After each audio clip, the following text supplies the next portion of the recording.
इसी गीता जी के अध्याय नंबर 15 के ऊपर ये चित्र बनाया है।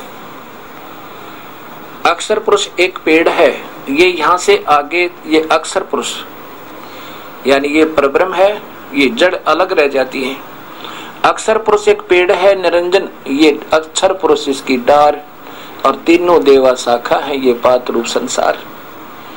कबीर साहब ने एक ही दोहे में सारी ये गीता जी के 15वें अध्याय का पूरा वर्णन कर दिया। ये रजगुण ब्रह्मा, सतगुण विष्णु जी और तमगुण शिव जी, त्रिलोकीय ब्रह्मा विष्णु महेश, और ब्रह्म ये अक्षर पुरुष एक डार है इस वृक्ष की। और ऐसी ऐसी डारें ना जाने कितनी होती है एक वृक्ष के। ये तना है, ये अक्षर पुरुष समझो। अक्षर पुरुष एक पेड़ है कि जमीन से ऊपर जो दिखाई दे वो पेड़ होता है। अब जड़ देखो कौन है, ये पूर्ण ब्रह्म। ये पूर्ण ब्रह्म कबीर साहब जो है ये जड़ है,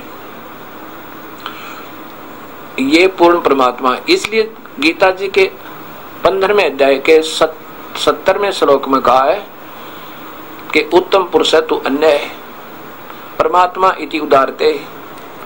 और वही तीनों लोकों में प्रवेश करके लोकतर में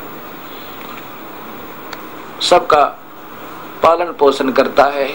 और अविनाशी परमात्मा परमेश्वर इस नाम से जाना जाता है, ये कबीर परमेश्वर है। और ये सतलोक में रहता है, सचखंड में रहता है। और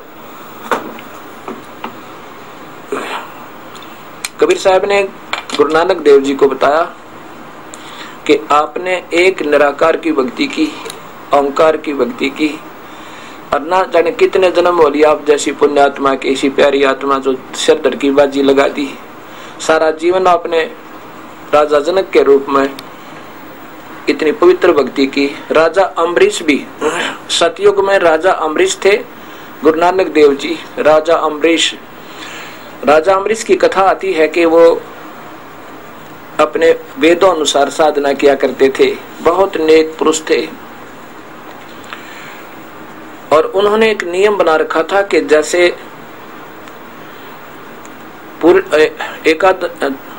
जैसे अमावस्या के तुरंत बाद मान लीजिए वो 11 रोटी 10 रोटी खाया करते थे रोज, तो ऐसे प्रारंभ कर देते थे कि प्रथमा को पेड़ुआ जिसे बोले एकम को 1 रोटी कम कर दी, द्वितीया को 1-2 कम कर दी अपनी रोजाना की खुराक तय, और तृतीया को 3 कर दी, चतुर्थी को 4।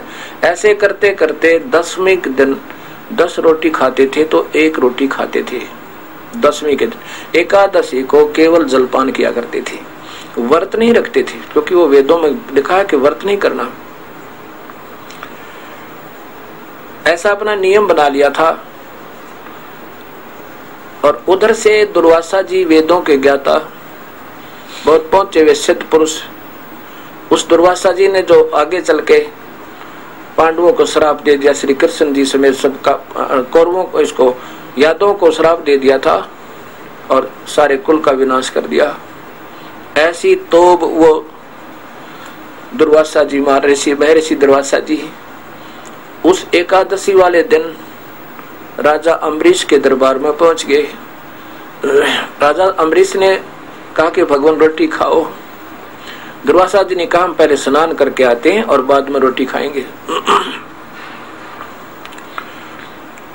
तो जब दुर्वासा जी आए तो उन्होंने अपना जलपान कर लिया उनके आने से पहले। जब जलपान किया तो दुर्वासा जी ने कहा कि भाई खाना लाओ मेरा। तो राजा अम्बरीश ने कहा कि खाना खाओ प्रभु। दुर्वासा जी ने कहा कि आप भी प्रसाद लो। अम्बरीश जी ने कहा कि मैंने तो प्रसाद पा लिया। दुर्वासा जी कहने लगे किस कैसे कि आज एकादशी थी, मैंने ऐसे नियम बना रखा है और ऐसे में एक समय निहित किया हुआ है कि बीच में मैं 1 बजे ऐसी रोटी खा लेता हूँ और मैंने आज केवल जलपान किया है, मैं खाना नहीं खाऊं, फल आहार किया बस। दुर्वासा जी कहने लगे आपने हम तुम्हारे अतिथि और संत और मेरे से पहले भोजन पा लिया तूने ये, और कहने लगा ये तेरी कोई ये भक्ति ठीक नहीं है, एक निर्गुण की निराकार की भक्ति करो, ये सरगुण नहीं करनी चाहिए, ये कर्म कांड है, ये नहीं करना चाहिए, समझे। अम्बरीश जी कहने लगे ठीक है रिसीवर, बहुत अच्छा। दुर्वासा जी चले गए। अगले महीने फिर एकादशी को आ गए। उस दिन फिर उन्होंने ऐसा ही सिस्टम किया हुआ था। दुर्वासा जी ने कहा कि तूने आज भी व्रत रखा है। ऋषि जी ने कहा नहीं, राजा अम्बरीश ने कहा कि नहीं जी मैंने व्रत नहीं रखा है, व्रत नहीं रखता मैं तो एक वैसे अपना भक्ति का नियम बना रखा है कि एकदम खाना ना छोड़ूंगा तो शरीर में दिक्कत होती है, ऐसे अपना शरीर भी स्वस्थ रहता है और भक्ति करता हूँ, इससे व्रत से कोई लाभ नहीं दाता, मैं व्रत नहीं करता। नहीं तो व्रत करता है, मैंने तुझे पीछे भी मना किया था, तो मुझे कुछ समझता नहीं है। ऐसे गुस्सा हो गए। और सुदर्शन चक्र, क्योंकि एक सिद्धि होती है और सिद्धि वालों के पास ये परम सिद्धि, काफी सिद्धि होती है, संतों में 8 सिद्धियां होती हैं। तो दुर्वासा जी में 2-3 सिद्धियां थी। उस अपने सिद्धि से सुदर्शन चक्र याद किया, सुदर्शन चक्र आया और अम्बरीश को खत्म, राजा अम्बरीश को खत्म करने के लिए छोड़ दिया कि इसका शीश काट दे। राजा अम्बरीश के चरणों को छूकर वो दुर्वासा जी का सुदर्शन चक्र है और वापस दुर्वासा को खत्म करने के लिए बहुत भयंकर होकर चल पड़ा। और दुर्वासा सिद्धि से उठकर पहले शिवलोक में गया, इंद्र के लोक में गया, मुझे बचा दो, मुझे बचा लो।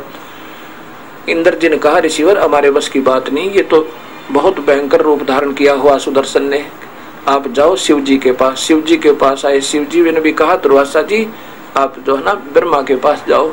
ब्रह्मा के पास गए। ब्रह्मा ने कहा महाराज जी मेरे बस की बात नहीं, ये तो अभी खत्म कर देगा आपको, आप विष्णु जी के पास जाओ। विष्णु जी के पास गए। विष्णु जी के पास जब दुर्वासा जी भागे भागे कांपते हुए देखो पीछे भाग रहे हैं, और विष्णु जी के जब दरबार में गए वहां 88,000 ऋषि बैठे थे, वहां प्रभु चर्चा हो रही थी। दुर्वासा जी की ऐसी बुरी हालत देख करके 88,000 ऋषियों का हंसी छूट गई। अखियांडी पा क्या रहा करता, किसी को कुछ नहीं सोच रहा था। यहाँ शेर ने 1.25 सिर तैयार पावे और सारा कप और दुख और भयभीत हो रहा है। भगवान के चरणों में हाथ जोड़कर कहता श्री कृष्ण जी के, कृष्ण कहो चाहे श्री विष्णु जी कहो, कि मेरी रक्षा करो प्रभु, मेरी रक्षा करो प्रभु। भगवान विष्णु ने पूछा कि क्या गुस्ताखी करी आपने, ये सुदर्शन चक्र आपके क्यों पीछे लगा। तब दुर्वासा जी ने कहा कि मैं राजा अम्बरीश के दरबार गया था और मैं उनको निर्गुण उपदेश बताऊं था, वो सरगुण करया करते, वो कर्म कांड करे थे और उन्होंने मेरी बात नहीं मानी, मैंने गुस्से में सुदर्शन चक्र छोड़ दिया। श्री कृष्ण जी ने कहा कि नादान आपको ज्ञान नहीं, वो कर्म कांड नहीं करते थे, वो तो श्री ओम नाम का जाप और विधिवत साधना कर रहे हैं। तब दुर्वासा जी ने कहा मेरी रक्षा करो प्रभु। श्री कृष्ण जी ने कहा कि श्री विष्णु ने कहा कि मेरे बस की बात नहीं, आप जाइए और उस राजा अम्बरीश के चरणों में गिर जाइए, अगर वो बख्शेंगे तो तेरी जान बचेगी, अन्यथा नहीं। अब भगवान विष्णु ने यही चाहा कि इसकी खूब इसकी वह मरोड़ निकल जा, अहंकार दूर हो इसका, नादान का बहुत थोड़ी सी सिद्धि करके कमाई, ओम नाम के जाप तो मेडिटेशन ला के ये सिद्धियां पा लेते और अपना जीवन खो रहा है दुर्वासा। ऐसे भगवान विष्णु ने सोचकर वापस भेजा कि राजा अम्बरीश के चरण छुओ और वो तेरी जान बख्शेंगे तो बख्शी जागे, अन्यथा मैं कुछ नहीं कर सकता। हाथ जोड़कर रोने लग गया दुर्वासा, हे भगवान जब आपके दरबार में मेरी रक्षा नहीं, वहां कैसे बचेंगे, मुझे रास्ते में मार देगा, मेरी रक्षा करो। विष्णु जी ने कहा बिल्कुल नहीं हो सकती, आप जाइयो और रास्ते में तुझे नहीं मारेगा। दुर्वासा जी फिर वह गया, वापस आकर अम्बरीश के चरणों में गिर गया, मेरी जान बख्श दो दाता, मेरे पर गलती होगी।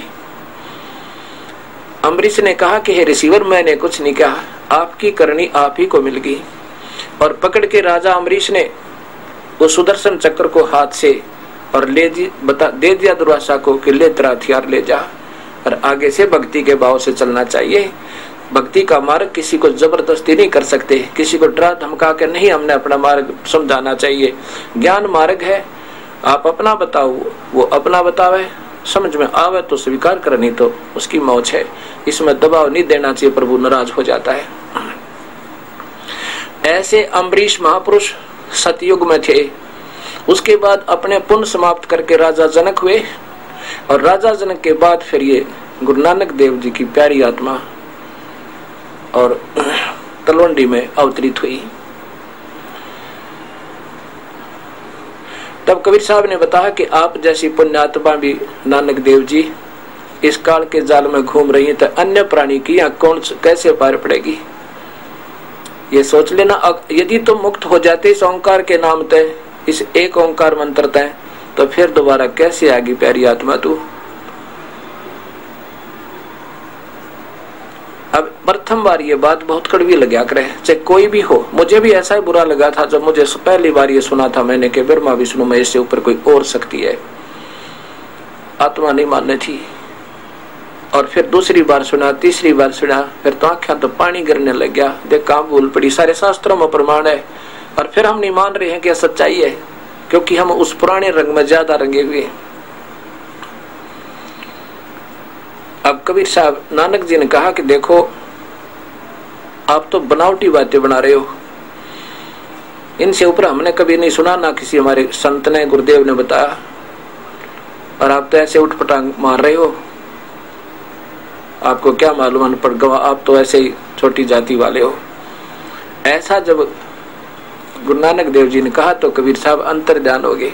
हाँ, वहां से उठकर चल पड़े, अंतर्ध्यान नहीं हुए, वहां से चल पर प्रणाम करके गुरुदेव प्रणाम हो और चल पड़े। कौन? कबीर परमेश्वर।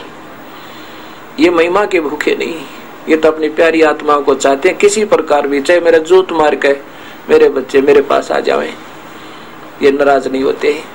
इनको मालूम है कि इन्होंने इस सब को काल नचा रहा है। जब काल अपने पुत्र ब्रह्मा विष्णु महेश को पता नहीं लगने देता मैं काल हूँ, और इनको मालूम नहीं हमारी माँ कौन, हमारे पिता कौन और कहाँ हम पैदा हो गए, तो आम जीव ने गुरु नानक देव जैसी प्यारी आत्मा ने यो के बख्शा है। जब कबीर साहब